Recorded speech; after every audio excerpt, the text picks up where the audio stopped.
ਇਨਫਾਈਟਿੰਗ ਚੱਲ ਰਹੀ ਸੀ ਕਿ ਉਸ ਤੋਂ ਤੁਸੀਂ ਦੁਖੀ ਹੋ ਕੇ ਇਹ ਸਟੈਪ ਲਿਆ? ਮੈਂ ਕੋਈ ਉਹਨਾਂ ਕੋਲ ਟਿਕਟ ਮੰਗੀ ਨਹੀਂ ਸੀ, ਕੋਈ ਰਾਜ ਸਭਾ ਦੀ ਮੈਂਬਰਸ਼ਿਪ ਨਹੀਂ ਸੀ ਮੰਗੀ ਕਿ ਦੇਸ਼ ਦੀ ਤੇ ਕੌਮ ਦੀ ਤੇ ਪੰਜਾਬ ਦੀ ਸੇਵਾ ਦੀ ਗੱਲ ਹੈ, ਉਹ ਨਹੀਂ ਹੁਣ ਹੋ ਪਾ ਰਹੀ। ਇੰਦਰਾ ਜੀ ਦੀ ਇੰਟੈਲੀਜੈਂਸ ਨੇ ਕਿਹਾ ਸੀ ਇਲੈਕਸ਼ਨ ਕਰਵਾ ਲਓ, ਅਸੀਂ ਜਿੱਤ ਰਹੇ ਹਾਂ। ਸੰਜੇ ਗਾਂਧੀ ਹਾਰ ਗਏ, ਇੰਦਰਾ ਗਾਂਧੀ ਹਾਰ ਗਏ, ਇੰਟੈਲੀਜੈਂਸ ਕਿੱਥੇ ਗਈ? ਬਾਜੀ ਇਲੈਕਸ਼ਨ ਵਿੱਚ ਸ਼ਰਾਬ ਵੜਨੀ ਪਏਗੀ, ਡਾਇਰੈਕਟ ਸਿੱਧਾ ਹੀ ਸਵਾਲ ਕੀਤਾ। ਮੈਂ ਕਿਹਾ ਹਾਂਜੀ, ਮੇਰੇ ਕੰਮ ਵੇਖ ਕੇ, ਮੇਰੀ ਜ਼ਾਤ ਵੇਖ ਕੇ, ਮੇਰੀ ਆਈਡੀਓਲੋਜੀ ਵੇਖ ਕੇ ਜੇ ਕਿਸੇ ਨੇ ਮੈਨੂੰ ਵੋਟ ਪਾਉਣੀ ਤਾਂ ਜ਼ਰੂਰ ਪਾਵੇ। ਡਾਕਟਰ ਗਾਂਧੀ ਹੁਣਾਂ ਨੇ ਨਵਜੋਤ ਸਿੰਘ ਸਿੱਧੂ ਹੁਣਾਂ ਦੇ ਹੱਕ ਦੇ ਵਿੱਚ ਪ੍ਰਚਾਰ ਕਰਨ ਦੀ ਗੱਲ ਆਖੀ ਹੈ। ਵੋਟ ਕਿਵੇਂ ਕਰੋਗੇ ਆਮ ਆਦਮੀ ਪਾਰਟੀ ਨੂੰ, ਭਗਵੰਤ ਮਾਨ ਨੂੰ? ਹਰ ਕੰਮ ਉਹਨਾਂ ਨੂੰ ਇਜਾਜ਼ਤ ਲੈਣੀ ਪੈਂਦੀ LG ਤੋਂ, ਤੇ ਉਹਦੇ ਬਾਵਜੂਦ ਵੀ ਉਹਨਾਂ ਨੇ ਕੁਝ ਕਰਨ ਦੀ ਕੋਸ਼ਿਸ਼ ਕੀਤੀ ਹੈ, ਹੋਰ ਉਹ ਕਰਨ ਵਿੱਚ ਕਾਮਯਾਬ ਹੋਏ ਨੇ। ਮੈਂ ਤਾਂ ਫਿਰ ਕੋਸ਼ਿਸ਼ ਕਰਾਂਗਾ ਝੂਠ ਨਾ ਬੋਲਿਆ ਜਾਵੇ ਕਿ ਉਹ 100% ਇਮਾਨਦਾਰ ਹੈ ਅੱਜ ਦੀ ਤਰੀਕ ਵਿੱਚ। ਉਹਨਾਂ ਕੋਲ ਬੜਾ ਅੱਛਾ ਟੈਲੈਂਟ ਹੈ। ਨਾਮਧਾਰੀ ਕਮਿਊਨਿਟੀ ਸੁਲਤਾਨਪੁਰ ਲੋਧੀ ਦੀ ਸੀਟ ਤੇ ਵਿਸ਼ੇਸ਼ ਪ੍ਰਭਾਵ ਆ। ਅੱਜ ਦੀ ਤਰੀਕ ਵਿੱਚ ਉਹਨੂੰ ਸਪੋਰਟ ਕਰਨਾ ਮੇਰੇ ਵਾਸਤੇ ਉਹਨਾਂ ਸੌਖਾ ਨਹੀਂ। ਫਿਊਚਰ ਦੇ ਢਿੱਡ ਵਿੱਚ ਕੀ ਹੈ ਇਹ ਤਾਂ ਮੈਂ ਨਹੀਂ ਅੱਜ ਕਹਿ ਸਕਦਾ। ਸੇਲ ਟੈਕਸ ਲੱਗਾ, 0.5% ਸੇਲ ਟੈਕਸ ਲੱਗਾ ਸੀ ਮਦਰਾਸ ਵਿੱਚ ਸਭ ਤੋਂ ਪਹਿਲਾਂ। ਉਹ ਇਸ ਕਰਕੇ ਲੱਗਾ ਸੀ ਸ਼ਰਾਬਬੰਦੀ ਹੋਈ ਸੀ। ਅੱਜ ਸੇਲ ਟੈਕਸ ਤੋਂ GST ਕਿੰਨੇ % ਲੱਗ ਗਿਆ, ਤੇ ਸ਼ਰਾਬ ਵੀ ਵਿੱਚ ਹੀ ਹੈ ਤੇ GST ਵੀ ਵਿੱਚ ਹੀ ਹੈ, ਫਿਰ ਵੀ ਲੋਕਾਂ ਦਾ ਭਲਾ ਨਹੀਂ ਹੁੰਦਾ। ਕਿਉਂ ਨਹੀਂ ਹੁੰਦਾ? ਉਹ ਪੈਸੇ ਸਰਕਾਰ ਦੇ ਖਜ਼ਾਨੇ 'ਚ ਨਹੀਂ ਜਾਂਦੇ। ਜੇਕਰ ਚੰਨੀ ਆਉਂਦੇ ਨੇ ਕਿ ਉਸ ਦਾ ਬੈਨੀਫਿਟ ਕਾਂਗਰਸ ਨੂੰ ਮਿਲੇ? ਮੈਂ ਇਹਦੇ ਵਾਸਤੇ ਕੋਈ ਕਮੈਂਟ ਨਾ ਕਰਨ ਚੰਗਾ। ਸਤਿ ਸ਼੍ਰੀ ਅਕਾਲ ਜੀ, ਤੁਸੀਂ ਦੇਖ ਰਹੇ ਹੋ ਜਗਬਾਣੀ TV। ਆਮ ਆਦਮੀ ਪਾਰਟੀ ਦੇ ਵਿੱਚ ਕਾਂਗਰਸ ਦੇ ਸਾਬਕਾ ਪ੍ਰਧਾਨ ਤੇ ਵੱਡੇ ਲੀਡਰ ਹੰਸਪਾਲ ਸ਼ਾਮਲ ਹੋ ਚੁੱਕੇ ਨੇ, ਤਾਂ ਇੱਕ ਵੱਡਾ ਹੁੰਗਾਰਾ ਆਮ ਆਦਮੀ ਪਾਰਟੀ ਨੂੰ ਮਿਲਦਾ ਦਿਖਾਈ ਦੇ ਰਿਹਾ। ਸਾਡੇ ਨਾਲ ਹੰਸਪਾਲ ਜੀ ਮੌਜੂਦ ਨੇ। ਹੰਸਪਾਲ ਜੀ, ਪਹਿਲਾ ਸਵਾਲ ਇਹ ਹੈ ਕਿ ਜੋ ਕਾਂਗਰਸ ਦੇ ਵਿੱਚ ਇਨਫਾਈਟਿੰਗ ਚੱਲ ਰਹੀ ਸੀ, ਕਿ ਉਸ ਤੋਂ ਤੁਸੀਂ ਦੁਖੀ ਹੋ ਕੇ ਇਹ ਸਟੈਪ ਲਿਆ, ਜਾਂ ਫਿਰ ਤੁਸੀਂ ਇੱਕ ਸੀਟ ਮੰਗ ਰਹੇ ਸੀਗੇ ਆਪਣੇ ਪਰਿਵਾਰ ਦੇ ਲਈ ਕਿ ਅੱਗੇ ਕਾਂਗਰਸ ਦੇ ਵਿੱਚ ਜਿਵੇਂ ਤੁਸੀਂ ਸੇਵਾ ਕੀਤੀ ਕਿ ਉਹਦਾ ਮੁੱਲ ਨਹੀਂ ਮਿਲਿਆ, ਉਸ ਤੋਂ ਹਤਾਸ਼ ਹੋ ਕੇ ਤੁਹਾਨੂੰ ਇਹ ਫੈਸਲਾ ਲੈਣਾ ਪਿਆ? ਨਹੀਂ, ਇਸ ਤਰ੍ਹਾਂ ਦੀ ਗੱਲ ਨਹੀਂ ਹੈ। ਸੀਟ ਵਾਲੀ ਗੱਲ ਪਹਿਲਾਂ ਕਰ ਲੈਣਾ। ਸੀਟ ਤੇ ਮੇਰੇ ਗ੍ਰੈਂਡਸਨ ਨੇ, ਸੁੰਦਰ ਸਿੰਘ ਹੰਸਪਾਲ ਨੇ ਮੰਗੀ ਸੀ, ਉਹਦਾ ਰਾਈਟ ਹੈ। ਮੇਰੇ ਲੜਕੇ ਮੰਗਣ, ਉਹ ਮੰਗੇ, ਉਹਨਾਂ ਦਾ ਰਾਈਟ ਬਣਦਾ ਹੈ। ਮੇਰੇ 'ਚ ਉਹਦਾ ਕੋਈ ਮੈਨੂੰ ਪੁੱਛਿਆ, ਮੈਂ ਜੀ ਕਰੋ ਕੰਮ, ਮੈਨੂੰ ਕੋਈ ਇਤਰਾਜ਼ ਹੈਗਾ? ਨਹੀਂ ਮਿਲੀ ਉਹ 'ਚ ਵੀ ਮੈਨੂੰ ਕੋਈ ਬਹੁਤ ਇਤਰਾਜ਼ ਨਹੀਂ ਹੈਗਾ। ਉਹ ਬਹੁਤ ਜਵਾਨ ਹੈ, ਨੌਜਵਾਨ ਹੈ, ਅੱਗੋਂ ਫਿਰ ਨੈਕਸਟ ਟਾਈਮ ਸਹੀ, ਉਦੋਂ ਨੈਕਸਟ ਟਾਈਮ ਸਹੀ, ਚੱਲਦਾ ਰਹਿੰਦਾ ਕੰਮ। ਇਹ ਕੋਈ ਗੱਲ ਨਹੀਂ ਹੈਗੀ। ਲੇਕਿਨ ਜਿਹੜੀ ਮੇਨ ਗੱਲ ਇਹ ਹੈ ਕਿ ਮੈਂ ਜਿਸ ਤਰ੍ਹਾਂ ਪਹਿਲਾਂ ਵੀ ਕੱਲ੍ਹ ਵੀ ਬਹੁਤ ਸਾਰੇ ਚੈਨਲ 'ਤੇ ਗੱਲ ਆਖੀ ਹੈ ਕਿ ਮੈਂ ਬਹੁਤ ਲੰਬੇ ਸਮੇਂ ਤੋਂ ਕਾਂਗਰਸ ਨਾਲ ਜੁੜਿਆ। ਜੇ ਸਹੀ ਕਹੋ ਤਾਂ ਮੈਂ ਪੰਡਿਤ ਜੀ ਦੇ ਟਾਈਮ ਤੋਂ, ਪੰਡਿਤ ਜਵਾਹਰ ਲਾਲ ਨਹਿਰੂ, ਮੈਂ ਉਹਨਾਂ ਦਾ ਬਹੁਤ ਵੱਡਾ ਫੈਨ ਸਮਝ ਲਓ ਰਿਹਾ। ਉਸ ਵੇਲੇ ਤੋਂ ਲੈ ਕੇ ਮੈਂ ਉਹਨਾਂ ਦੀ ਬਹੁਤ ਸਾਰੀ ਕਿਤਾਬਾਂ ਪੜ੍ਹੀਆਂ ਨੇ। ਉਹਨਾਂ ਨਾਲ ਹਰ ਤਰ੍ਹਾਂ ਮੈਨੂੰ ਬਹੁਤ ਪਸੰਦ ਸਨ। ਉਸ ਤੋਂ ਬਾਅਦ ਇੰਦਰਾ ਜੀ ਨੇ ਮੈਨੂੰ ਰਾਜ ਸਭਾ ਦਾ ਮੈਂਬਰ ਬਣਾਇਆ, ਫਿਰ ਉਸ ਤੋਂ ਬਾਅਦ ਰਾਜੀਵ ਜੀ ਨੇ ਮੈਨੂੰ 86 'ਚ ਬਣਾਇਆ, ਅਤੇ ਮੈਨੂੰ ਬੜਾ ਸਵਾਦ ਆਉਂਦਾ ਸੀ ਕੰਮ ਕਰਕੇ। ਮੈਂ ਕੋਈ ਉਹਨਾਂ ਕੋਲ ਟਿਕਟ ਮੰਗੀ ਨਹੀਂ ਸੀ, ਕੋਈ ਰਾਜ ਸਭਾ ਦੀ ਮੈਂਬਰਸ਼ਿਪ ਨਹੀਂ ਸੀ ਮੰਗੀ। ਮੈਨੂੰ ਉਹਨਾਂ ਨੇ UNO 'ਚ ਭੇਜ ਦਿੱਤਾ। 3 ਮਹੀਨੇ 2.5 ਮਹੀਨੇ ਮੈਂ ਉੱਥੇ ਰਿਹਾ, ਅਤੇ ਮੈਨੂੰ ਬਹੁਤ ਸਵਾਦ ਆਉਂਦਾ ਸੀ ਸਾਰੇ ਕੰਮ ਕਰਕੇ। ਮੈਂ ਕੋਈ ਪਰਸਨਲ ਗੇਨ ਨਹੀਂ ਕੀਤਾ, ਕੋਈ ਪਰਸਨਲ ਪ੍ਰੋਪਰਟੀ ਨਹੀਂ ਬਣਾਈ, ਕੋਈ ਮੈਂ ਪਰਸਨਲ ਹੋਰ ਗੇਨ ਨਹੀਂ ਲਿਆ ਕਿਸੇ ਕਿਸਮ ਦਾ। ਲੇਕਿਨ ਮੈਨੂੰ ਕੰਮ ਕਰਨ ਦਾ ਬਹੁਤ ਸਵਾਦ ਆਉਂਦਾ ਸੀ। ਉਹਨਾਂ ਦੀ ਜਿਹੜੀ ਆਈਡੀਓਲੋਜੀ ਸੀ, ਜਾਂ ਤੁਸੀਂ ਪੰਜਾਬੀ 'ਚ ਉਹਨੂੰ ਕਹੋ, ਜਿਹੜੀ ਵੀ ਸੋਚ ਸੀ ਉਹਨਾਂ ਦੀ, ਉਹ ਮੈਨੂੰ ਬਹੁਤ ਚੰਗੀ ਲੱਗਦੀ ਸੀ, ਪਸੰਦ ਸੀ। ਉਹ ਹੌਲੀ ਹੌਲੀ ਐਸੀ ਡਾਇਲਿਊਟ ਹੁੰਦੀ ਚਲੀ ਗਈ। ਸੋਨੀਆ ਜੀ ਨੇ ਵੀ ਮੈਨੂੰ ਪ੍ਰਧਾਨ ਬਣਾਇਆ, ਮੈਂ ਉਹਨਾਂ ਦਾ ਬਹੁਤ ਸ਼ੁਕਰਗੁਜ਼ਾਰ ਹਾਂ। ਲੇਕਿਨ ਸਮਹਾਓ ਉਹਨਾਂ ਦੀ ਸਿਹਤ ਠੀਕ ਨਾ ਹੋਣ ਕਰਕੇ ਉਹ ਬੈਕਗਰਾਊਂਡ ਵਿੱਚ ਚਲੇ ਗਏ ਨੇ। ਅੱਗੋਂ ਵੀ ਮੈਨੂੰ ਜਿਹੜੇ ਨੇ ਪੋਤੇ ਨੇ ਜਿਹੜੇ ਇੰਦਰਾ ਗਾਂਧੀ ਜੀ ਦੇ, ਮੈਨੂੰ ਬਹੁਤ ਪਿਆਰੇ ਨੇ। ਪ੍ਰਿੰਕਾ ਜੀ ਬਹੁਤ ਪਿਆਰੀ ਲੱਗਦੇ ਨੇ, ਅੱਛੇ ਲੱਗਦੇ ਨੇ। ਰਾਹੁਲ ਜੀ ਬਹੁਤ ਅੱਛੇ ਲੱਗਦੇ ਨੇ। ਉਹ ਸਾਰੀ ਗੱਲ ਠੀਕ ਹੈ। ਉਹ ਤਾਂ ਹੋ ਗਈ ਗੱਲ ਜਿੱਥੋਂ ਤੱਕ ਮੇਰੇ ਪਰਿਵਾਰ ਨਾਲ ਸਾਂਝ ਸੀ ਅਤੇ ਉਹਨਾਂ ਨਾਲ ਪ੍ਰੇਮ ਪਿਆਰ ਹੋਣਾ, ਉਹ ਅੱਜ ਵੀ ਹੈ। ਉਹ ਸਦਾ ਮੇਰੇ ਖਿਆਲ ਹੈ ਮੇਰੀ ਜ਼ਿੰਦਗੀ 'ਚ ਰਹੇਗਾ ਹੀ ਰਹੇਗਾ। ਲੇਕਿਨ ਜਿੱਥੋਂ ਤੱਕ ਸਵਾਲ ਇਹ ਹੈ ਕਿ ਦੇਸ਼ ਦੀ ਤੇ ਕੌਮ ਦੀ ਤੇ ਪੰਜਾਬ ਦੀ ਸੇਵਾ ਦੀ ਗੱਲ ਹੈ, ਉਹ ਨਹੀਂ ਹੁਣ ਹੋ ਪਾ ਰਹੀ। ਮੇਰਾ ਇਹੀ ਸਵਾਲ ਸੀਗਾ ਕਿ ਕਾਂਗਰਸ ਆਪਣੀ ਇੱਕ ਲੀਹ ਤੋਂ ਹਟਦੀ ਜਾ ਰਹੀ ਹੈ ਦੇਸ਼ ਭਰ ਦੇ ਵਿੱਚ। ਹਾਲਾਂਕਿ ਕੱਲ੍ਹ ਰਾਹੁਲ ਗਾਂਧੀ ਦਾ ਭਾਸ਼ਣ ਵੀ ਸੁਣਨ ਵਾਲਾ ਸੀਗਾ, ਜਿਹੜਾ ਉਹਨਾਂ ਨੇ ਦਿੱਤਾ, ਕਾਫੀ ਐਪਰੀਸ਼ੀਏਟ ਹੋ ਰਿਹਾ ਹੈਗਾ। ਮੈਂ ਸੁਣਿਆ ਰਾਹੁਲ ਜੀ ਨੇ ਬਹੁਤ ਅੱਛਾ ਬੋਲੇ ਨੇ। ਲੇਕਿਨ ਜਿਹੜੀ ਆਈਡੀਓਲੋਜੀ ਹੈ, ਦੇਖੋ ਮੈਂ ਤੁਹਾਨੂੰ ਇੱਕ ਗੱਲ ਦੱਸਾਂ, ਪਤਾ ਨਹੀਂ ਉਹ ਗੱਲ ਰਾਹੁਲ ਜੀ ਸੁਣ ਜਾਂ ਕੋਈ ਇਹਨਾਂ 'ਚੋਂ ਸੁਣੇ ਅਤੇ ਕਿਸ ਤਰ੍ਹਾਂ ਉਹਨਾਂ ਨੂੰ ਪਸੰਦ ਆਵੇ। ਉਹ ਇੰਦਰਾ ਗਾਂਧੀ ਜੀ, ਰਾਜੀਵ ਜੀ, ਪੰਡਿਤ ਜੀ, ਉਹ ਲੋਕਾਂ ਨੂੰ ਮਿਲਦੇ ਸਨ। ਮੇਰੀ ਇੱਕ ਹੋਰ ਸੋਚ ਹੈ, ਤੁਹਾਡੀ ਰਿਪੋਰਟ ਇੰਟੈਲੀਜੈਂਸ ਤੋਂ ਮਿਲਦੀ ਹੈ, ਤੁਹਾਨੂੰ ਹੋਰ ਸੋਰਸਿਸ ਤੋਂ ਮਿਲਦੀ ਹੈ, ਉਹ ਸਹੀ ਨਹੀਂ ਹੁੰਦੀ। 1977 ਵਿੱਚ ਜਦੋਂ ਇਲੈਕਸ਼ਨ ਹੋਏ ਨੇ ਐਮਰਜੈਂਸੀ ਤੋਂ ਬਾਅਦ, ਤੇ ਇੰਦਰਾ ਜੀ ਦੀ ਇੰਟੈਲੀਜੈਂਸ ਨੇ ਕਿਹਾ ਸੀ ਇਲੈਕਸ਼ਨ ਕਰਵਾ ਲਓ, ਅਸੀਂ ਜਿੱਤ ਰਹੇ ਹਾਂ। ਕੀ ਹੋਇਆ? ਸੰਜੇ ਗਾਂਧੀ ਹਾਰ ਗਏ, ਇੰਦਰਾ ਗਾਂਧੀ ਹਾਰ ਗਏ, ਇੰਟੈਲੀਜੈਂਸ ਕਿੱਥੇ ਗਈ? ਸਹੀ ਜਿਹੜੀ ਤੁਹਾਨੂੰ ਇਨਫੋਰਮੇਸ਼ਨ ਮਿਲਦੀ ਹੈ ਨਾ, ਉਹ ਲੋਕਾਂ ਤੋਂ ਮਿਲਦੀ ਹੈ। ਤੇ ਜਦੋਂ ਲੋਕਾਂ ਨਾਲ ਡਿਸਕਨੈਕਟ ਹੋ ਗਏ, ਇਲੈਕਟ੍ਰੋਨਿਕ ਮੀਡੀਆ ਨਾਲ ਜੁੜ ਗਿਆ, ਤੇ ਇਲੈਕਟ੍ਰੋਨਿਕ ਮੀਡੀਆ ਅੱਜ ਦੀ ਪੈਦਾਇਸ਼ ਹੈ, ਠੀਕ ਹੈ, ਇਹਨੂੰ ਯੂਜ਼ ਕਰਨਾ ਬਹੁਤ ਚੰਗਾ। ਹੁਣ ਅਸੀਂ ਉਸ ਇਲੈਕਟ੍ਰੋਨਿਕ ਮੀਡੀਆ ਦੇ ਰਾਹੀਂ ਗੱਲਾਂ ਕਰ ਰਹੇ ਹਾਂ, ਬਹੁਤ ਵਧੀਆ ਗੱਲ ਹੈ, ਲੇਕਿਨ ਇਹਦੇ ਰਾਹੀਂ ਤੁਹਾਨੂੰ ਲੋਕਾਂ ਦੀ ਸੋਚ ਨਹੀਂ ਪਹੁੰਚਦੀ। ਲੋਕਾਂ ਦੀ ਸੋਚ ਜਿਹੜੀ ਲੋਕਾਂ ਨੂੰ ਮਿਲ ਕੇ ਪਹੁੰਚੇਗੀ, ਉਹ ਮਿਸਿੰਗ ਹੋ ਗਈ। ਤੁਸੀਂ ਪੋਤੇ ਦੀ ਗੱਲ ਕੀਤੀ, ਮੈਂ ਇੱਥੇ ਪੋਤੇ ਟਿਕਟ ਮੰਗਣ ਵਾਸਤੇ ਤੇ ਚਲੋ ਗੱਲ ਕੀਤੀ ਜਾਂ ਨਹੀਂ ਕੀਤੀ ਕਿਸੇ ਨਾਲ, ਮੈਂ ਜਿਹੜੇ ਨੁਮਾਇੰਦੇ ਦਿੱਲੀ ਤੋਂ ਇੱਥੇ ਭੇਜੇ ਗਏ ਸਨ, ਮੈਨੂੰ ਇੱਕ ਦਫਾ ਮਿਲੇ ਵੀ ਨਹੀਂ ਕੋਈ ਉਹਨਾਂ 'ਚ। ਜਿਹੜੇ ਆਬਜ਼ਰਵਰ ਆਏ ਜਾਂ ਵੱਡੇ ਲੀਡਰ ਜਿਹੜੇ ਵੀ, ਮੈਂ ਨਾਂ ਨਹੀਂ ਲੈਣਾ, ਜੋ ਵੀ ਆਏ ਮੈਨੂੰ ਮਿਲੇ ਹੀ ਨਹੀਂ। ਮੈਂ ਦਰਜਨਾਂ ਟੈਲੀਫੋਨ ਕੀਤੇ ਨੇ। ਇਸ ਕਰਕੇ ਨਹੀਂ ਮਿਲੇ ਕਿ ਜੋ ਚਰਚਾ ਆਮ ਚੱਲਦੀ ਹੈ ਕਿ ਟਿਕਟਾਂ ਵੇਚੀਆਂ ਗਈਆਂ ਜਾਂ ਨੈਗੋਸ਼ੀਏਸ਼ਨ ਨਹੀਂ ਹੋਇਆ। ਇੱਕ ਇਹ ਬਹੁਤ ਵੱਡਾ ਪੋਲੀਟੀਕਲ, ਜਦੋਂ ਸਿਆਸੀ ਪਾਰਟੀਆਂ ਦੇ ਵਿੱਚ ਇਹ ਚਰਚਾ ਆਮ ਹੁੰਦੀ ਹੈ ਕਿ ਸ਼ਾਇਦ ਤੁਸੀਂ ਖੁਸ਼ ਨਹੀਂ ਕਰ ਪਾਏ ਉਹ ਜਿਹੜੇ ਦਿੱਲੀ ਤੋਂ ਆਏ ਹੋਏ ਬੰਦੇ ਹਾਈ ਕਮਾਂਡ ਦੇ। ਮੈਨੂੰ ਪਤਾ ਵੀ ਨਹੀਂ ਤੇ ਮੈਂ ਕਰਨਾ ਵੀ ਨਹੀਂ ਸੀ। ਇਹ ਸਾਰਿਆਂ ਨੂੰ ਪਤਾ ਕਿ ਮੈਂ ਇਸ ਪਾਸੇ ਤੁਰਨਾ ਨਹੀਂ, ਇਹ ਸਾਰੀ ਦੁਨੀਆ ਨੂੰ ਪਤਾ।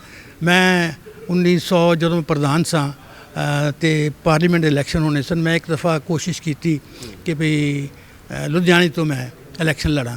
ਸਤਿਗੁਰੂ ਜਗਜੀਤ ਸਿੰਘ ਜੀ ਉਸ ਵੇਲੇ ਹੁੰਦੇ ਸਨ, ਉਹਨਾਂ ਦੀ ਪ੍ਰਵਾਨਗੀ ਹੋ ਕੇ ਕਹਿੰਦੇ ਲੜ ਲਓ। ਜਦੋਂ ਮੈਂ ਇਲੈਕਸ਼ਨ ਲੜਨ ਵਾਸਤੇ ਤਿਆਰੀ ਕਰ ਰਿਹਾ ਸਾਂ, ਜੇ ਸ਼ੁਰੂ ਹੋਇਆ ਸੀ, ਤੇ ਉਹਨਾਂ ਨੂੰ ਕਿਸੇ ਨੇ ਕਿਹਾ ਤਾਂ ਇਲੈਕਸ਼ਨ ਵਿੱਚ ਹੰਸਪਾਲ ਜੀ ਨੂੰ ਸ਼ਰਾਬ ਵੰਡਣੀ ਪਏਗੀ। ਉਹਨਾਂ ਦਾ ਮੈਨੂੰ ਟੈਲੀਫੋਨ ਆ ਗਿਆ, ਕਹਿਣ ਲੱਗੇ ਹੰਸਪਾਲ ਜੀ ਇਲੈਕਸ਼ਨ ਵਿੱਚ ਸ਼ਰਾਬ ਵੰਡਣੀ ਪਏਗੀ। ਡਾਇਰੈਕਟ ਸਿੱਧਾ ਹੀ ਸਵਾਲ ਕੀਤਾ। ਮੈਂ ਕਿਹਾ ਹਾਂਜੀ। ਉਹ ਕਹਿੰਦੇ ਆਪਾਂ ਇਹ ਕੰਮ ਨਹੀਂ ਕਰਨਾ। ਮੈਂ ਛੱਡਤਾ, ਇਲੈਕਸ਼ਨ ਨਹੀਂ ਲੜਿਆ।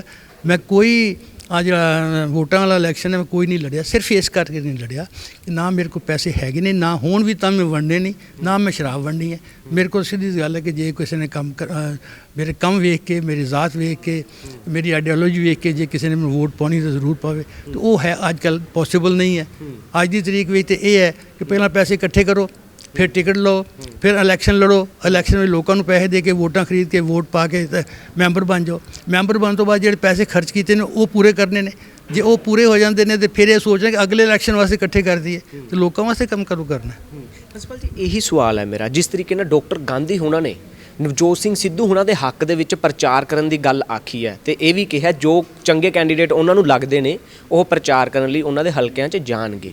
ਕੀ ਇਹ ਕਾਰਨ ਮੰਨਦੇ ਹੋ ਕਿ ਜਿਵੇਂ ਤੁਸੀਂ ਇਹ ਗੱਲ ਕਹਿੰਦੇ ਹੋ ਕਿ ਪੈਸਾ ਜਾਂ ਸ਼ਰਾਬ ਮੈਂ ਨਹੀਂ ਵੰਡਣੀ ਇਲੈਕਸ਼ਨਾਂ ਦੇ ਵਿੱਚ, ਇਹੀ ਕਾਰਨ ਹੈ ਕਿ ਚੰਗੇ ਕੈਂਡੀਡੇਟ ਪਿੱਛੇ ਰਹਿ ਜਾਂਦੇ ਨੇ, ਜੋ ਆਈਡੀਓਲੋਜੀ ਹੈ ਉਸ ਤੋਂ ਦੂਰ ਹੋ ਜਾਂਦੇ ਨੇ? ਤਾਂ ਇੱਕ ਕਿਤੇ ਨਾ ਕਿਤੇ ਇਸ ਵਾਰ ਜੋ ਹੰਗ ਅਸੈਂਬਲੀ ਦੀ ਵੀ ਚਰਚਾ ਚੱਲ ਰਹੀ ਸੀ ਤੇ ਚੰਗੇ ਕੈਂਡੀਡੇਟਸ ਅੱਗੇ ਆਉਣ ਦੀ ਚਰਚਾ ਚੱਲ ਰਹੀ ਹੈ ਕਿ ਲੋਕ ਚੰਗੇ ਉਮੀਦਵਾਰ ਚਾਹੁੰਦੇ ਨੇ, ਤੁਸੀਂ ਇੰਡੀਪੈਂਡੈਂਟ ਵੀ ਖੜੇ ਹੋ ਸਕਦੇ ਸੀ। ਨਹੀਂ, ਮੈਂ ਇਲੈਕਸ਼ਨ ਦੀ ਹੁਣ ਇਸ ਉਮਰ ਵਿੱਚ ਮੈਂ ਇਲੈਕਸ਼ਨ 'ਚ ਨਹੀਂ ਲੜਨਾ ਚਾਹੁੰਦਾ। ਜੋ ਵਕਤ ਸੀ ਉਸ ਵੇਲੇ ਮੈਂ ਲੜ ਸਕਦਾ ਸਾਂ, ਉਸ ਵੇਲੇ ਤੁਹਾਨੂੰ ਮੈਂ ਦੱਸਿਆ ਕਿਉਂ ਨਹੀਂ ਲੜਿਆ। ਪਰ ਹੁਣ ਮੈਂ ਇਲੈਕਟੋਰਲ ਪੋਲੀਟਿਕਸ ਵਿੱਚ ਨਹੀਂ ਜਾਣਾ ਚਾਹੁੰਦਾ। ਤੇ ਸਪੋਰਟ ਕਿਵੇਂ ਕਰੋਗੇ ਆਮ ਆਦਮੀ ਪਾਰਟੀ ਨੂੰ, ਭਗਵੰਤ ਮਾਨ ਨੂੰ, ਜਿਹੜਾ ਪੰਜਾਬ ਦੇ ਵਿੱਚ ਆਮ ਆਦਮੀ ਪਾਰਟੀ ਨੂੰ ਕਿਸ ਤਰੀਕੇ ਨਾਲ ਫਿਰ ਤੁਸੀਂ ਬੂਸਟਅਪ ਆਪਣੇ ਏਰੀਏ ਦੇ ਵਿੱਚ ਜਾਂ ਜਿੱਥੇ ਜਿੱਥੇ ਤੁਹਾਡਾ ਲਿੰਕ ਹੈਗਾ ਕਿਵੇਂ ਉੱਥੋਂ ਮਜ਼ਬੂਤ ਕਰੋਗੇ? ਆਈਡੀਓਲੋਜੀਜ਼ ਦੇ ਬੇਸਿਸ ਤੇ ਮੇਰੀ ਤਾਂ ਮੈਂ ਸ਼ਾਇਦ ਪਹਿਲਾਂ ਆਖਿਆ ਕਿ ਨਹੀਂ ਆਖਿਆ ਕਿ ਭਈ ਦਿੱਲੀ ਵਿੱਚ ਬੜੀ ਲੰਬੀ ਮੀਟਿੰਗ ਮੇਰੀਆਂ 2 ਹੋਈਆਂ ਨੇ ਕੇਜਰੀਵਾਲ ਜੀ ਨਾਲ। ਉਹਨਾਂ ਨੇ ਆਪਣੀ ਆਈਡੀਓਲੋਜੀ ਦੱਸੀ, ਮੈਂ ਆਪਣੀ ਦੱਸੀ।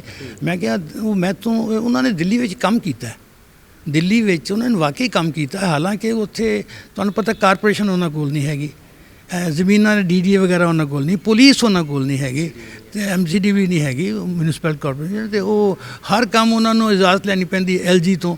ਤੇ ਉਹਦੇ ਬਾਵਜੂਦ ਵੀ ਉਹਨਾਂ ਨੇ ਕੁਝ ਕਰਨ ਦੀ ਕੋਸ਼ਿਸ਼ ਕੀਤੀ ਹੈ, ਔਰ ਉਹ ਕਰਨ ਵਿੱਚ ਕਾਮਯਾਬ ਹੋਏ ਨੇ। ਇੱਕ ਲਿਮਟਿਡ ਤਰੀਕੇ ਨਾਲ ਕਾਮਯਾਬ ਹੋਏ ਨੇ ਉੱਥੇ। ਤੇ ਉਹ ਕਾਮਯਾਬੀ ਮੈਂ ਸਮਝਦਾ ਜੇਕਰ ਇੱਥੇ ਉਹਨਾਂ ਨੂੰ ਸਰਕਾਰ ਲੋਕ ਵੋਟ ਪਾਉਂਦੇ ਨੇ ਤੇ ਸਰਕਾਰ ਬਣਦੀ ਹੈ, ਤੇ ਉਹ ਜ਼ਰੂਰ ਇੱਥੇ ਸਾਰੀ ਚੀਜ਼ਾਂ ਲਾਗੂ ਹੋਣਗੇ ਜਿਹੜੇ ਮਿਸਿੰਗ ਨੇ ਇੱਥੇ, ਜਿਹੜੀਆਂ ਆਲਰੇਡੀ ਮਿਸਿੰਗ ਨੇ। ਆਈ ਮਸਟ ਸੇ ਜਿਹੜੀ ਦੂਜੀ ਪਾਰਟੀਆਂ ਦੇ ਲੀਡਰ ਦਿੱਲੀ ਤੋਂ ਆ ਕੇ ਫਿਰ ਪ੍ਰਚਾਰ ਕਰ ਰਹੇ ਨੇ, ਕੀ ਉਹ ਪ੍ਰੋਪਾਗੈਂਡਾ ਹੋ ਰਿਹਾ ਆਮ ਆਦਮੀ ਪਾਰਟੀ ਦੇ ਅਗੇਂਸਟ ਪੰਜਾਬ ਦੇ ਵਿੱਚ, ਜੋ ਆ ਕੇ ਉਹ ਕਹਿ ਰਹੇ ਨੇ ਕਿ ਦਿੱਲੀ ਦੇ ਵਿੱਚ ਕੁਝ ਹੋਇਆ ਹੀ ਨਹੀਂ? ਦੇਖੋ ਪੋਲੀਟਿਕਸ ਵਿੱਚ ਮੈਨੂੰ ਨਹੀਂ ਪਤਾ, ਲੇਕਿਨ ਸੱਚ ਕਿੰਨਾ ਕੁ ਬੋਲਿਆ ਜਾਂਦਾ ਤੁਸੀਂ ਜਾਣਦੇ ਇਸ ਗੱਲ ਨੂੰ। ਲੇਕਿਨ ਮੈਂ ਜਾਣਨਾ ਕੋਈ ਕੰਮ ਉੱਥੇ ਸੱਚ ਤਾਂ ਇਹ ਵੀ ਕਿਹਾ ਜਾਂਦਾ ਸੱਚ ਬੋਲਣ ਵਾਲੇ ਲੀਡਰ ਨੂੰ ਤਾਂ ਨੀਚੇ ਕਰ ਦਿੱਤਾ ਜਾਂਦਾ। ਕਰ ਦੇਣ, ਮੈਂ ਤਾਂ ਫਿਰ ਕੋਸ਼ਿਸ਼ ਕਰਾਂਗਾ ਝੂਠ ਨਾ ਬੋਲਿਆ ਜਾਵੇ। ਉੱਥੇ ਕੰਮ ਹੋਏ ਨੇ, ਔਰ ਇਹ ਠੀਕ ਹੈ ਕਿ ਉਹਦੀ ਸਕਸੈਸ ਲਿਮਿਟਿਡ ਵੇਚ ਹੋਈ ਹੈ। ਆਈ ਡੋਂਟ ਸੇ ਕਿ 100% ਸਕਸੈਸ ਹੋਈ ਹੈ, ਲਿਮਿਟਿਡ ਵੇਚ ਸਕਸੈਸ ਹੋਈ ਹੈ। ਅਤੇ ਜੇ ਇੱਥੇ ਉਹਨਾਂ ਨੂੰ ਮੌਕਾ ਮਿਲ ਜਾਏਗਾ, ਮੈਂ ਇੱਥੇ ਗੱਲ ਕਹਿਣੀ ਚਾਹਾਂਗਾ ਸਾਰੇ ਪੰਜਾਬ ਦੇ ਵੋਟਰਸ ਨੂੰ, ਲੋਕਾਂ ਨੂੰ, ਕਿ ਇੱਕ ਤਾਂ ਵੋਟ ਜ਼ਰੂਰ ਪਾਓ। ਵੋਟ ਦੀ ਬਹੁਤ ਤਾਕਤ ਹੈ। ਇਹ ਨਾ ਸੋਚੋ ਕਿ ਮੇਰੇ ਇੱਕ ਵੋਟ ਨਾਲ ਕੀ ਹੋ ਜਾਏਗਾ। ਵੋਟ ਜ਼ਰੂਰ ਪਾਓ, ਔਰ ਵੋਟ ਪਾਓ ਵੇਖ ਕੇ ਸੋਚ ਕੇ, ਜਿਹੜੇ ਸਹੀ ਜੇ ਕੰਮ ਕਰਨ ਵਾਸਤੇ ਤੁਸੀਂ ਸਮਝੋ ਆਹ ਬੰਦਾ ਸਹੀ ਹੈ। ਜੇ ਅਸੀਂ ਉੱਥੇ ਹੁਣ ਭਗਵੰਤ ਮਾਨ ਦੀ ਗੱਲ ਕਰੀਏ ਤੇ ਉਹਦਾ ਇੱਕ ਮਕਾਨ ਨਹੀਂ, ਕਿਰਾਏ ਦੇ ਮਕਾਨ 'ਚ ਕਿਤੇ ਰਹਿੰਦਾ ਸੰਗਰੂਰ, ਤੇ ਉਹਨੇ ਕੋਈ ਆਪਣੀ ਹੋਰ ਜ਼ਮੀਨ ਜਾਇਦਾਦ ਨਹੀਂ ਬਣਾਈ, ਪੁਰਾਣੇ ਪਿੰਡ ਦੇ ਘਰ 'ਚੋਂ ਰਹਿੰਦਾ ਕਿਤੇ।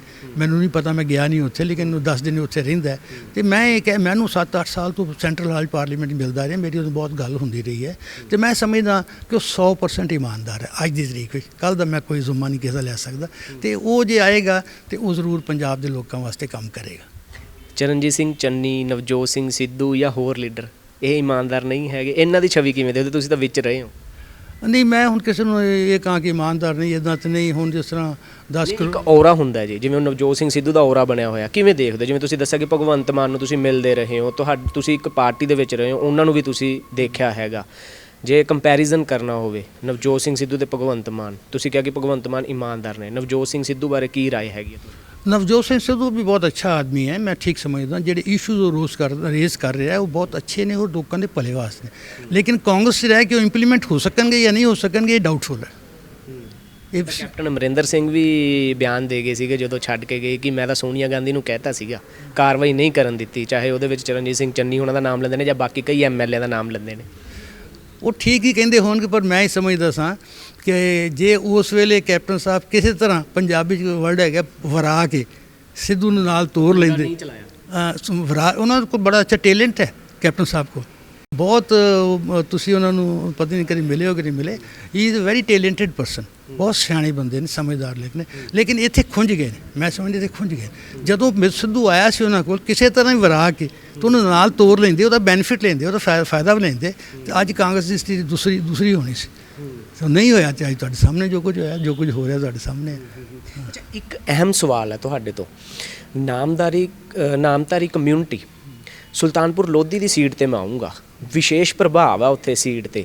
ਉੱਥੇ ਕਿਸ ਤਰੀਕੇ ਦਾ ਜਿਹੜਾ ਹੈਗਾ ਆਮ ਆਦਮੀ ਪਾਰਟੀ ਨੂੰ ਤੁਹਾਡੇ ਵੱਲੋਂ ਸਹਿਯੋਗ ਮਿਲੇਗਾ? ਕਿਉਂਕਿ ਉੱਥੇ ਜ਼ਿਆਦਾਤਰ ਜਿਹੜਾ ਕੈਂਡੀਡੇਟ ਜਿੱਤਦਾ ਹੈਗਾ ਹੱਥ ਰਹਿੰਦਾ ਹੈਗਾ ਤੁਹਾਡੀ ਕਮਿਊਨਿਟੀ ਦਾ। ਉਹਦੇ ਤੁਹਾਨੂੰ ਸ਼ਾਇਦ ਪਤਾ ਨਹੀਂ ਹੈਗਾ ਕਿ ਮੈਂ ਉਹਨੂੰ 29 ਸਾਲ ਦੀ ਉਮਰ ਵਿੱਚ ਜਦੋਂ ਕਿ ਲੋਕ ਯੂਥ ਕਾਂਗਰਸ 'ਚ ਕੰਮ ਕਰਦੇ ਨੇ, ਮੈਂ ਉਹਨੂੰ ਜ਼ਿਲ੍ਹੇ ਦਾ ਡਿਸਟ੍ਰਿਕਟ ਪ੍ਰੈਜ਼ੀਡੈਂਟ ਬਣਾ ਦਿੱਤਾ ਸੀ, ਕਾਂਗਰਸ ਦਾ, ਯੂਥ ਦਾ ਨਹੀਂ, ਕਾਂਗਰਸ ਦਾ। ਮੈਂ ਜ਼ਿਲ੍ਹੇ ਦਾ ਪ੍ਰਧਾਨ ਬਣਾ ਦਿੱਤਾ ਸੀ। ਟਿਕਟ ਵੀ ਉਹਨੂੰ ਦਵਾਈ, ਪਹਿਲੀ ਵਾਰੀ ਹਾਰ ਗਿਆ, ਦੂਜੀ ਵਾਰੀ ਵੀ ਟਿਕਟ ਦਵਾਈ, ਫਿਰ ਜਿੱਤ ਗਿਆ। ਬਹੁਤ ਅੱਛਾ ਲੜਕਾ ਹੈ, ਬਹੁਤ ਅੱਛਾ ਕੰਮ ਕਰਦਾ ਹੈ।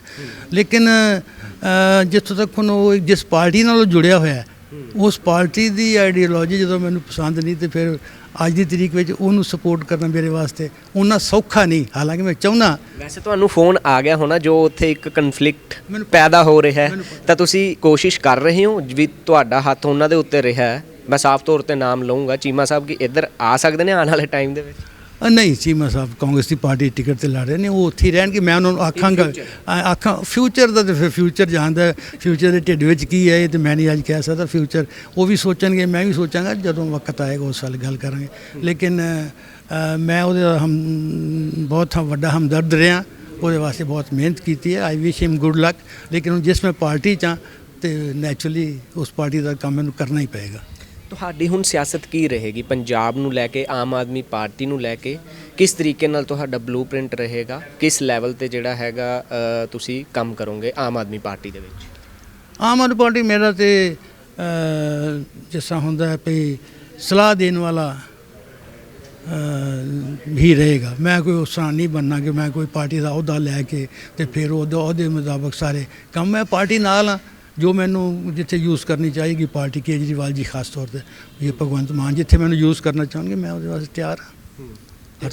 ਹੋਰ ਅਜਿਹੇ ਕਿਹੜੇ ਚਿਹਰੇ ਹੋਣਗੇ ਜਿਹੜੇ ਤੁਹਾਡੀ ਰਹਿਨੁਮਾਈ ਦੇ ਵਿੱਚ ਆ ਸਕਦੇ ਨੇ? ਕੁਝ ਅਜਿਹਾ ਵੀ ਪਲਾਨ ਹੈਗਾ? ਨਹੀਂ, ਮੈਂ ਇੱਦਾਂ ਦਾ ਕੋਈ, ਮੈਂ ਤਾਂ ਪਰਸਨਲ ਮੇਰਾ ਹੈਗਾ ਕਿ ਪੰਜਾਬ ਦੇ ਵਿੱਚ ਪੰਜਾਬ ਦੇ ਲੋਕਾਂ ਦਾ, ਪੰਜਾਬ ਦੇ ਅੱਜ ਯੂਥ ਭੱਜਾ ਜਾ ਰਿਹਾ ਬਾਹਰ ਨੂੰ। ਮੈਨੂੰ ਹਾਲਾਂਕਿ ਮੈਨੂੰ ਕੋਈ ਫਰਕ ਨਹੀਂ ਪੈਂਦਾ ਇਸ ਗੱਲ ਨਾਲ, ਲੇਕਿਨ ਮੈਨੂੰ ਬਹੁਤ ਅਫਸੋਸ ਹੁੰਦਾ, ਤਕਲੀਫ ਹੁੰਦੀ ਹੈ।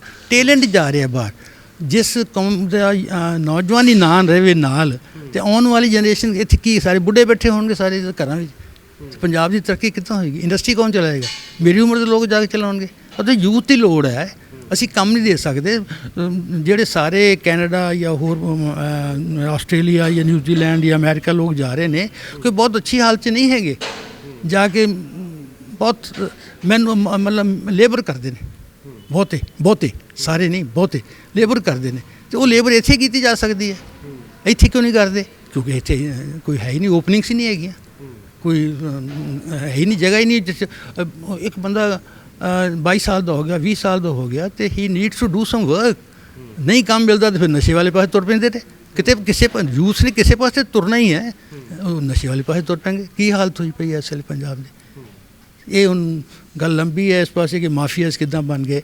ਉਹ ਜਿਹੜੇ ਮਾਫੀਆਜ਼ ਦੇ ਜਿਹੜੇ ਲੋਕਾਂ ਮਾਫੀਆਜ਼ ਦੇ ਥਰੂ ਜਿਹੜੇ ਲੋਕਾਂ ਦੇ ਘਰਾਂ 'ਚ ਜੇਬਾਂ 'ਚ ਪੈਸੇ ਜਾਂਦੇ ਨੇ, ਉਹ ਸਰਕਾਰ ਦੇ ਖਜ਼ਾਨੇ ਜਾਣੇ ਚਾਹੀਦੇ ਨੇ, ਨਹੀਂ ਜਾਂਦੇ। ਉਹਦਾ ਅਫਸੋਸ ਹੁੰਦਾ ਹੈ। ਉਹ ਜਾਣਗੇ ਤੇ ਫਿਰ ਉਹ ਜਦੋਂ ਨਹੀਂ ਜਾਂਦੇ ਫਿਰ ਤਰੱਕੀ ਕਿੱਦਾਂ ਹੋਏਗੀ? ਸਰਕਾਰ ਕਿੱਥੋਂ ਪੈਸੇ ਖਰਚੇਗੀ? ਲੋਕ ਕਹਿੰਦੇ ਫਲਾਣੀ ਸਰਕਾਰ ਕੰਮ ਨਹੀਂ ਕਰਦੀ। ਸਰਕਾਰ ਕੋਲ ਪੈਸੇ ਨਹੀਂ, ਕੰਮ ਕੀ ਕਰੇਗਾ? ਰਿਸੋਰਸਿਸ ਤਾਂ ਡਾਇਲਿਊਟ ਕਰਤੇ। ਗੱਲ ਬਹੁਤ ਪੁਰਾਣੀ ਹੈ, ਲੰਬੀ ਹੈ ਕਿ ਜਦੋਂ ਸੇਲ ਟੈਕਸ ਲੱਗਾ, 0.5% ਸੇਲ ਟੈਕਸ ਲੱਗਾ ਸੀ ਮਦਰਾਸ ਵਿੱਚ ਸਭ ਤੋਂ ਪਹਿਲਾਂ। ਉਹ ਇਸ ਕਰਕੇ ਲੱਗਾ ਸੀ, ਸ਼ਰਾਬਬੰਦੀ ਹੋਈ ਸੀ। ਉਹਨਾਂ ਕੇ ਜਿਹੜੇ ਸ਼ਰਾਬ ਬੰਦ ਕਰਕੇ ਤੇ ਜਿਹੜੇ ਪੈਸੇ ਸਾਨੂੰ ਨਹੀਂ ਆਉਣੇ ਹੁਣ ਜਿਹੜੇ ਸ਼ਰਾਬ ਦੀ ਸੇਲ ਨਾਲ, ਉਹਦੇ ਬਜਾਏ 0.5% ਸੇਲ ਟੈਕਸ ਲੱਗਾ ਸੀ। ਅੱਜ ਸੇਲ ਟੈਕਸ ਤੋਂ GST ਕਿੰਨੇ % ਲੱਗ ਗਿਆ, ਅਤੇ ਸ਼ਰਾਬ ਵੀ ਵਿੱਚ ਹੀ ਹੈ ਅਤੇ GST ਵੀ ਵਿੱਚ ਹੀ ਹੈ, ਫਿਰ ਵੀ ਲੋਕਾਂ ਦਾ ਭਲਾ ਨਹੀਂ ਹੁੰਦਾ। ਕਿਉਂ ਨਹੀਂ ਹੁੰਦਾ? ਉਹ ਪੈਸੇ ਸਰਕਾਰ ਦੇ ਖਜ਼ਾਨੇ 'ਚ ਨਹੀਂ ਜਾਂਦੇ। ਜੇ ਖਜ਼ਾਨੇ ਜਾਣਗੇ ਤਾਂ ਤਰੱਕੀ ਹੋਏਗੀ। ਮੇਰਾ ਆਖਰੀ ਸਵਾਲ ਹੈ ਤੁਹਾਨੂੰ, ਜਿਸ ਤਰੀਕੇ ਨਾਲ ਆਮ ਆਦਮੀ ਪਾਰਟੀ ਨੇ CM ਕੈਂਡੀਡੇਟ ਅਨਾਊਂਸ ਕੀਤਾ ਭਗਵੰਤ ਮਾਨ ਨੂੰ, ਬਾਕੀ ਪਾਰਟੀਆਂ ਦੇ ਲਈ ਵੀ ਵਕਾਰ ਦਾ ਸਵਾਲ ਬਣ ਗਿਆ ਕਿ CM ਕੈਂਡੀਡੇਟ ਦੇਣਾ ਪੈਣਾ। ਹੁਣ ਕਾਂਗਰਸ ਜਿਸ ਨੂੰ ਵੀ ਐਲਾਨ ਕਰੇ, ਸਿੱਧੂ ਜਾਂ ਚੰਨੀ, ਉਹ ਉਸ ਦਾ ਕੀ ਪ੍ਰਭਾਵ ਪਏਗਾ? ਕੀ ਤੁਹਾਨੂੰ ਲੱਗਦਾ ਕਿ ਜੇ BJP ਅਨਾਊਂਸ ਨਹੀਂ ਕਰਦੀ, ਹਾਲਾਂਕਿ ਉਹ ਕਹਿ ਰਹੇ ਨੇ ਕਿ ਸਾਡਾ ਕਲਚਰ ਨਹੀਂ ਹੈ ਪਾਰਟੀ ਦਾ, ਅਸੀਂ ਬਾਅਦ 'ਚ ਅਨਾਊਂਸ ਕਰਦੇ ਹਾਂ, ਤਾਂ ਇਹਦਾ ਵੀ ਸੈਟਬੈਕ ਲੱਗੇਗਾ? ਜੇਕਰ ਚੰਨੀ ਆਉਂਦੇ ਨੇ, ਕਿ ਉਸ ਦਾ ਬੈਨੀਫਿਟ ਕਾਂਗਰਸ ਨੂੰ ਮਿਲੇਗਾ? ਇਹ ਬੜਾ ਵੱਡਾ ਸਵਾਲ ਹੈ। ਇਹਨਾਂ ਦੇ ਹਾਈ ਕਮਾਂਡ ਦੇ ਸੋਚਣ ਵਾਲੀ ਗੱਲ ਹੈ। ਤੁਹਾਡੀ ਸੂਝ-ਬੂਝ ਕੀ ਕਹਿੰਦੀ?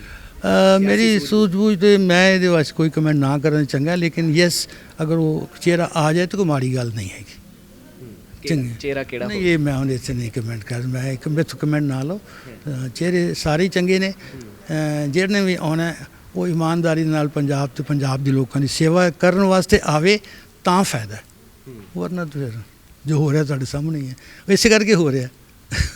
ਜੀ, ਬਹੁਤ ਬਹੁਤ ਸ਼ੁਕਰੀਆ। ਤਾਂ ਇਹ ਸਨ ਸਾਡੇ ਨਾਲ ਹੰਸਪਾਲ ਜੀ, ਸਾਫ਼ ਤੌਰ 'ਤੇ ਕਹਿੰਦੇ ਨਜ਼ਰ ਆ ਰਹੇ ਨੇ ਕਿ ਕਾਂਗਰਸ ਪਾਰਟੀ ਦੇ ਵਿੱਚ ਆਈਡੀਓਲੋਜੀ ਜਿਹੜੀ ਹੈਗੀ ਉਹ ਖਤਮ ਹੋ ਚੁੱਕੀ ਹੈ। ਇਸੇ ਕਾਰਨ ਇਹਨਾਂ ਨੂੰ ਇਹ ਫੈਸਲਾ ਲੈਣਾ ਪਿਆ। ਹਾਲਾਂਕਿ ਚੰਗੇ ਉਮੀਦਵਾਰ ਲੋਕ ਜਿਤਾ ਕੇ ਜ਼ਰੂਰ ਭੇਜਣਗੇ, ਪਰ ਇਹਨਾਂ ਨੇ ਇੱਕ ਵੱਡੀ ਗੱਲ ਇਹ ਵੀ ਕਹੀ ਹੈ ਕਿ ਇਹ ਹੁਣ ਸਿਆਸਤ ਦੇ ਵਿੱਚ ਵਿਧਾਨ ਸਭਾ ਚੋਣ ਨਹੀਂ ਲੜਨਾ ਚਾਹੁੰਦੇ, ਕਿਉਂਕਿ ਜ਼ਿਆਦਾਤਰ ਚੋਣਾਂ ਦੇ ਵਿੱਚ ਜਿਸ ਤਰੀਕੇ ਦੇ ਨਾਲ ਸ਼ਰਾਬ ਵੰਡੀ ਜਾਂਦੀ ਹੈ ਜਾਂ ਪੈਸਾ ਵੰਡਿਆ ਜਾਂਦਾ, ਉਹ ਚੀਜ਼ ਇਹ ਨਹੀਂ ਕਰਨਾ ਚਾਹੁੰਦੇ, ਜਿਸ ਕਾਰਨ ਇਹਨਾਂ ਵੱਲੋਂ ਇਹ ਫੈਸਲਾ ਲਿਆ ਗਿਆ। ਪਰ ਆਮ ਆਦਮੀ ਪਾਰਟੀ ਜੋ ਵੀ ਇਹਨਾਂ ਦੀ ਡਿਊਟੀ ਲਗਾਏਗੀ ਇਹ ਕੰਮ ਕਰਨਗੇ। ਪਰ ਨਾਲ ਹੀ ਸੁਲਤਾਨਪੁਰ ਲੋਧੀ ਦੀ ਸੀਟ ਨੂੰ ਲੈ ਕੇ ਵੀ ਇਹਨਾਂ ਨੇ ਕਮੈਂਟ ਕੀਤਾ ਕਿ ਉੱਥੇ ਜੋ ਵੀ ਹੋ ਰਿਹਾ ਉਹ ਸਹੀ ਨਹੀਂ ਹੋ ਰਿਹਾ।